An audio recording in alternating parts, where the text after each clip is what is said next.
We did an upgrade on our bleachers and modified them to make them ADA compliant, so they're now wheelchair accessible.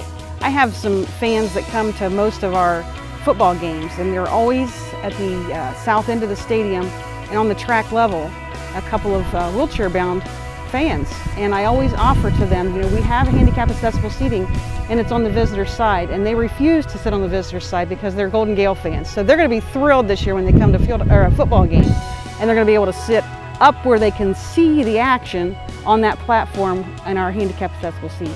We opted to go with it's an inch thick pad that's under the turf, in addition to the thatch that's in the turf and the chrome rubber that's here. It was the best option for cushioning for the field. If you walk on the field, it's a very soft field.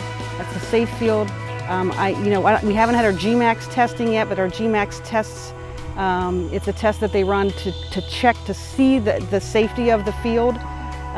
So it was the best option I think that we had, and we spent a little extra money to get that for the safety of our student athletes. The district, through the sale of the elementary properties, they used that money that they got from the sale of those properties toward the field.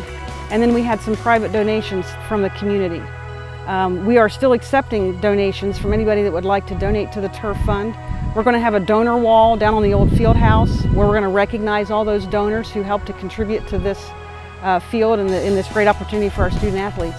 And if anybody wants to donate to that fund, all they need to do is get a hold of Fairfield County Foundation and inquire about the Lancaster High School Turf Fund.